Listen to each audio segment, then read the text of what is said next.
அனைவருக்கும் வணக்கம். நான் உங்கள் 5ஆம் தலைமுறை ஜோதிடர் ராம்குமார் ராஜேந்திரன்.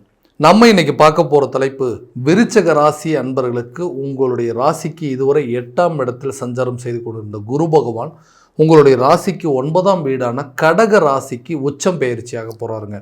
இந்த நிகழ்வு அப்படின்னு பார்த்தீங்கன்னா ஜூன் மாதம் 2ஆம் தேதி தொடங்குதுங்க. சுமார் ஒரு வருட காலகட்டங்களுக்கு இந்த 9ஆம் இடம் என்று சொல்லக்கூடிய கடக ராசியில் உச்ச நிலையை அடையக்கூடிய இந்த குரு பகவான், குரு ஒருவருக்கு கல்வி, செல்வம், பொன்பொருள் சேர்க்கை, ஆடை ஆபரணங்கள், வண்டி வாகனம், பட்டம், பதவி, திருமணம், அரசியல் சார்ந்த அனைத்து யோகங்களையும் தரக்கூடியவர் இந்த குரு பகவான். ஆக இந்த குரு பகவானுடைய பயிற்சி விருச்சக ராசி என்பவர்களுக்கு அந்த குருவுடைய பார்வையானது ஜென்மஸ்தானத்தில், அதாவது விருச்சக ராசி மேலே குருவுடைய பார்வையானது படுதுங்க. அடுத்ததாக பார்த்தீங்க அப்படின்னா மகர ராசி, பிறகு மீன ராசி மேலே படுது. அப்போ 5, 7 மற்றும் 9ஆம் பார்வையானது இந்த குரு பகவானுக்கு இருக்குது. ஸோ விருச்சிக ராசி என்பவர்களுக்கு இந்த குரு பகவானுடைய பயிற்சி தன்னுடைய வாழ்க்கையில் எந்த விதமான அற்புதங்கள் மற்றும் மேன்மைகளை தரப்போகுது அப்படிங்கிறத இந்த காணொலியில் தெளிவாகவும் துல்லியமாகவும் பார்க்கலாங்க. நம்ம சேனலை ஃபஸ்ட் டைம் பார்க்குறவங்க அந்த சப்ஸ்கிரைப் பண்ணிக்கோங்க, பெல் பட்டனை கிளிக் பண்ணி ஆல் அப்படிங்கிற ஆப்ஷன் கொடுத்துக்கோங்க. விருச்சக ராசி அன்பர்கள் செவ்வாய் பகவானை அதிபதியாக கொண்டவர்கள், தைரியம் மிக்கவர்கள், துணிச்சல்சாலிகள் அப்படின்னே சொல்லுவாங்க. எந்த ஒரு விஷயத்தையுமே துணிச்சலோடும் தைரியத்தோடும் செய்து முடிக்கக்கூடிய நபர்கள். எவ்வளோ கஷ்ட நஷ்டங்கள் வந்தாலும் பரவாயில்லைங்க, தன்னுடைய வாழ்க்கையில் தைரியம் மற்றும் துணிச்சலை மட்டுமே வச்சுக்கிட்டு எல்லா விஷயத்தையுமே கடந்து செல்லக்கூடிய ஒரு ராசிக்காரன். அவ்வளோ சீக்கிரம் எந்த ஒரு விஷயத்துலையுமே ஆசைப்பட மாட்டாங்க, அவ்வளோ சீக்கிரம் இன்ட்ரெஸ்ட் காட்ட மாட்டாங்க. ஆனால் ஒரு விஷயத்தை பிடிச்சி போச்சு, இந்த விஷயத்தை எப்படியாவது செய்யணும் அப்படின்னு நினச்சாங்கன்னா அதில் எவ்வளோ இடையூறுகள் வந்தாலும் அந்த முழுமையான விதத்தில் செய்து முடிக்கக்கூடிய நபர்கள். ஏன்னா நவகிரகங்களின் தளபதி என்று அழைக்கக்கூடிய செவ்வாய் பகவான அதிபதியாக கொண்டவர்கள். அப்போ தைரியத்தோடும் துணிச்சலோடு எல்லா காரியத்தையும் செய்து முடிப்பாங்க. அடுத்தவங்களுக்கு உதவி அப்படின்னா கண்டிப்பாக ஆளாக நின்று எல்லாத்தையும் உதவி செய்யக்கூடிய நபர்கள். தேனீக்கள் போல எப்பொழுதுமே சுறுசுறுப்பாக இருக்கக்கூடிய நபர்களும் இந்த விருச்சிக ராசி என்பவர்கள் தான். எல்லா விஷயத்தையுமே பர்ஃபெக்டாக தான் பண்ணியிருக்கோம். தைரியசாலிங்க, அடுத்தவங்களுக்கு உதவி செய்கிறவங்க, துணிச்சல் மிக்கவங்கன்னு சொல்கிறாங்க. யாருக்கும் எந்த ஒரு குறையும் செய்கிறதில்ல, இல்லளவும் யாருக்கும் துரோகம் செஞ்சதில்லை, எல்லாத்தையுமே பார்த்து தான் செஞ்சுட்ருக்கோம். ஆனால் எனக்கு மட்டும் ஏன் இந்த மாதிரி நடந்துட்டுருக்கு? நான் நினச்ச விஷயங்கள் எதுவுமே என்னோடய வாழ்க்கையில் சரியான விதத்தில் நடக்கவே இல்லைங்க. நான் ஒன்று நினச்சி பண்ணுறேன், அது டோட்டலாக வேறு விதமாக இருக்குது. நான் யாரை நம்பணும்னு அவங்களே எனக்கு துரோகம் செய்யக்கூடிய அளவுக்கு சில சூழ்நிலைகள் வந்துருக்கு. நம்பினவங்க எல்லாம் என்னை ஏமாற்றக்கூடிய ஒரு நிலை அப்படிங்கிறது இருக்குது. யாரை நம்புறதுனே தெரியாத அளவுக்கு ஒரு சில சூழ்நிலைகள் வந்துட்டுருக்கு. என்ன தான் நடந்துட்டுருக்குன்னே தெரியலைங்க. நான் நினச்சபடி நான் எதிர்பார்த்த வாழ்க்கை அப்படிங்கிறது எனக்கு கரெக்டான விதத்தில் அமையுமா? என்னோடய சூழ்நிலை எனக்கு இதுவரைக்கும் நான் இழந்த மதிப்பு, மரியாதை எல்லாத்தையும் மீட்டெடுக்க முடியுமா?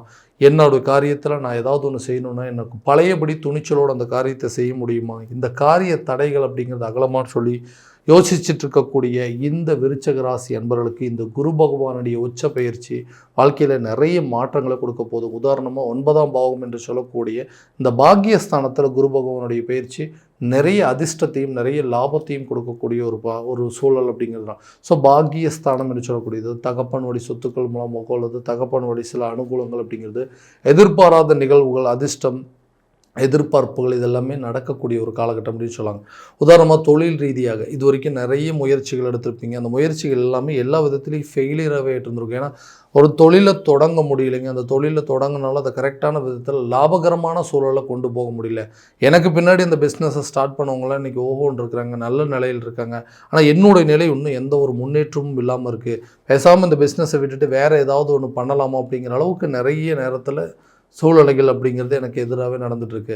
ஸோ அந்த நிகழ்வு காலகட்டங்களில் புதுசாக தொழிலை தொடங்குவதற்கான சில வாய்ப்புகள் அப்படிங்கிறது உங்களுக்கு கட்டாயமாக உருவாகும். ஸோ இது மூலமாக உங்களுக்கு புதிய தொழிலை தொடங்குவதற்கான யோகமும் அல்லது பழைய தொழிலை மறுபடியும் ரெனியூவல் பண்ணி அதை ஏதாவது ஒரு சூழ்நிலையில் சில மாற்றங்கள் எல்லாம் செஞ்சு அதை கரெக்டான விதத்தில் கொண்டு போகிறதுக்கான வாய்ப்புகள் அப்படிங்கிறது இருக்குங்க. இது வரைக்குமே எனக்கு இந்த ஒரு விஷயத்துலேருந்து மீண்டு வந்துட்டுனா என்னை விட அதிர்ஷ்டசாலி யாருமே இல்லை அப்படின்னு எதிர்பார்த்து அந்த தொழிலில் இருக்கக்கூடிய நஷ்டங்களை சரி பண்ணி லாபத்தை கொண்டு வரதுக்கான முயற்சிகள் எடுத்திருப்பீங்க.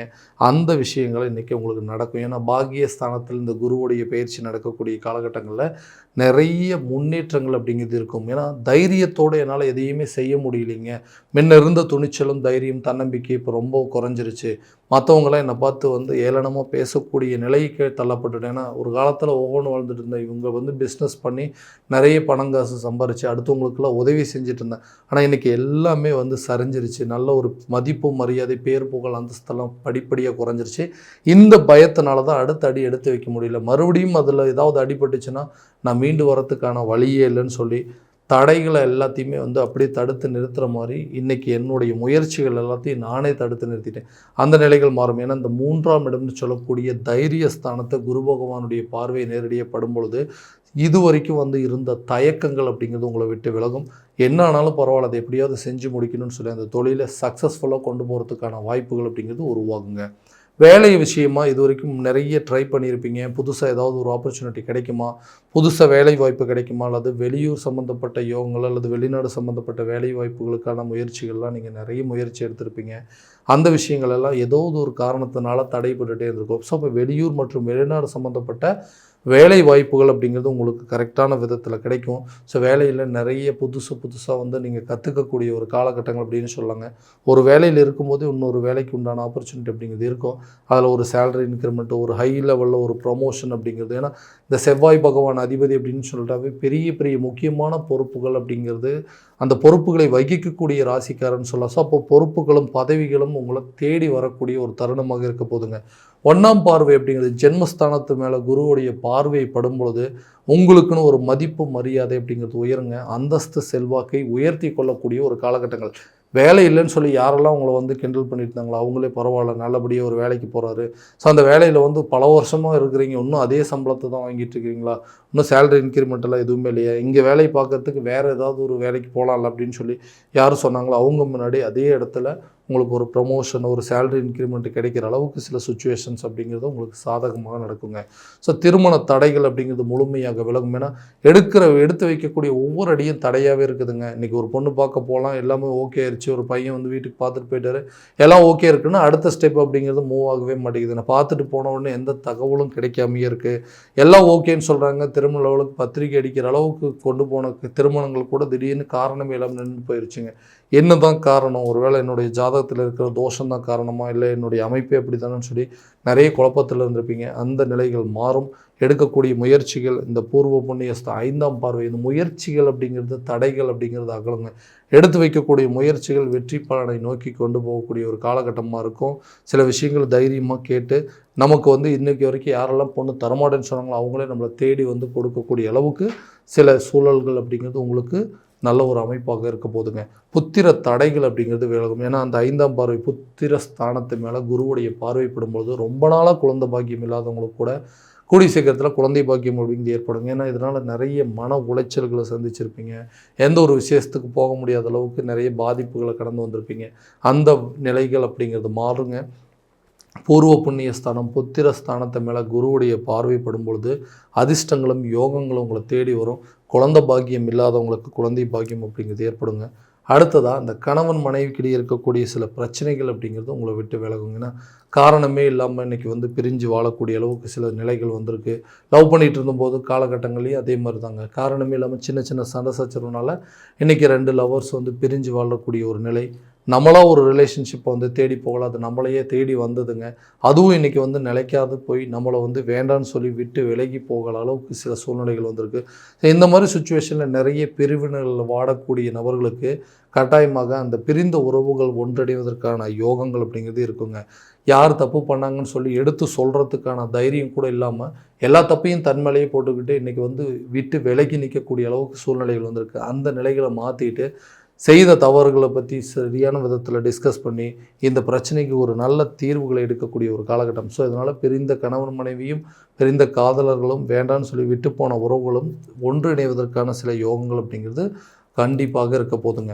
கல்வி சம்மந்தப்பட்ட தடைகள் அப்படிங்கிறது படிப்படியாக அகலுங்க. கல்வி ரீதியாக நீங்கள் எடுக்கக்கூடிய முயற்சி, நீங்கள் எதிர்பார்த்த ஒரு கல்லூரிகளோ எதிர்பார்த்த ஒரு ஸ்கூல்லையோ நல்ல பொசிஷனில் ஒரு சீட் அப்படிங்கிறது கிடைக்குங்க. இதனால் நீங்கள் ஆசைப்பட்ட துறையில் சாதிக்கக்கூடிய அளவுக்கு யோகங்கள் அப்படிங்கிறது கண்டிப்பாக உருவாகுங்க.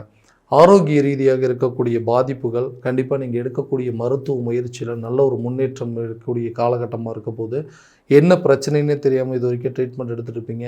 அந்த பிரச்சனை என்னங்கிறது முழுமையாக கண்டறிஞ்சு அதற்குண்டானபடி சில மருத்துவ முயற்சிகள் அப்படிங்கிறது இந்த காலகட்டங்கள் எடுப்பீங்க. கடன் ரீதியாக சில பாதிப்புகள் அப்படிங்கிறது இருக்கும். இந்த கடனால் எனக்கு இருக்கக்கூடிய செல்வாக்கு மரியாதை அந்த ஸ்தலமாக படிப்படியாக குறைஞ்சிருச்சுன்னா காரணமே இல்லாமல் கடன் வாங்கி அந்த கடனுக்கு இன்றைக்கி தேவையில்லாமல் வட்டி கட்டி கடனுக்கு வட்டி கட்ட முடியாத சூழ்நிலையில் அடுத்தவங்கக்கிட்ட மறுபடியும் கடனை வாங்கி அந்த கடனுக்கு வட்டி கட்டக்கூடிய ஒரு நிலைக்கு தள்ளப்பட்டுட்டேன். எல்லாத்துக்கும் உதவி செஞ்சானா இன்றைக்கி எனக்குன்னு ஒரு ஒரு உதவி செய்கிறதுக்கு யாருமே இல்லைங்க. எனக்கு வர வேண்டிய தொகைகள், எனக்கு வர வேண்டிய ஒரு சொத்து பத்துக்களோ, எனக்கு வர வேண்டிய ஒரு வீடு வாசல் தோட்டம் துறவாக இருக்கட்டும், அதை ஏதாவது ஒரு விதத்தில் சரி பண்ணி இந்த கடனை அடைக்கணும்னு நினச்சிட்ருக்கேன்.